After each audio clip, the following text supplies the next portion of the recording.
I'm Bradford Noble. A few years ago, after my 20-year photography career ended, I realized that I'd spent the majority of my adult life trying to be rich and famous. And this left me not only totally unfulfilled, but in a deeply unhealthy personal space. So I took a hard look at my life, and I decided to reinvent myself. And this included personal therapy and landmark education programs and MBSR mindfulness meditation training, and eventually it led me down the road to become certified as a life coach, which is amazing work, and I did that for a couple years in New York before I realized that if I really want to help people, I better do it right. What I discovered is that when these people are exposing themselves so deeply to me, they're in a really raw, fragile place. And without the proper skill set, I could inadvertently tip them in the wrong direction by trying to help them. So rather than do this, I wanted to go back to school and get a proper training so I could do it right.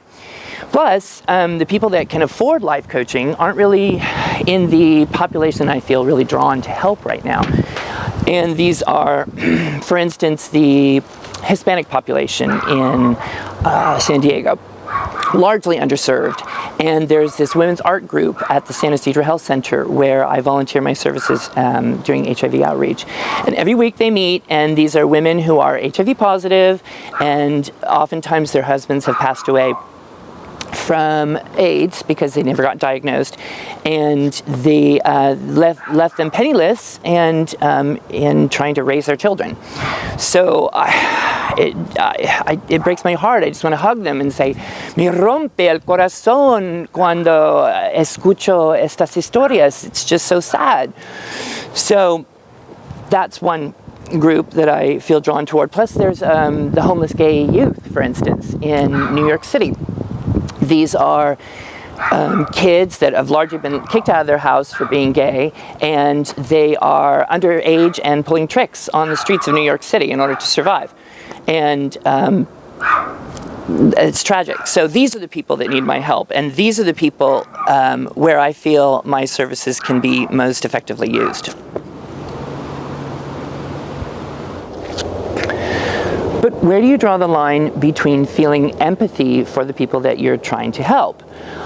So often I struggle against the urge to take on the burden of the people that I'm trying to work with or to fix them. And I know this is wrong, and this is what I want to learn from the MFT program, is how to protect myself so that I don't take on other people's drama. Plus I want to find out who I'm going to be as a therapist. I already know that I can effectively help people to rewrite their personal narratives and find perspectives with which to self-generate goals for themselves. But what about the people who don't know how to ask for help? What about if they're too underneath their own affect and they can't see perspectives? I think these are the people that need me, and these are the people that I need, quite frankly, in order to grow as a therapist and be a better person. Because I think that if you are afraid to face your own demons, then you have no business being in the mental health world.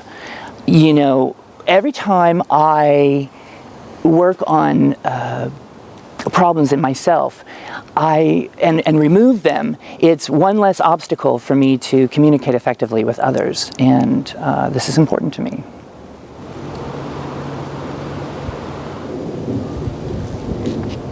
One thing I'd like to convey is the idea that we shouldn't have to feel broken in order to seek mental health therapy. So often I am confronted by people when they hear that I'm in school to become a therapist. They back away from me and they're like, "Oh, don't shrink my head, I'm not broken." And I say to them, you know, yoga, we do that for our bodies. Well, therapy is like yoga for the brain. And if we don't continually stretch ourselves and expand our horizons, we're just going to be twisted in knots. And I'd also like to convey that there doesn't need to be stigma associated with self-discovery. In fact, I think mental health therapy is the opposite of being sick. It's showing that we're able to look at what needs to be improved in our lives. And that is a sign of positive progress, and I think that's really important. Now, I realize that every wannabe therapist probably says the same thing.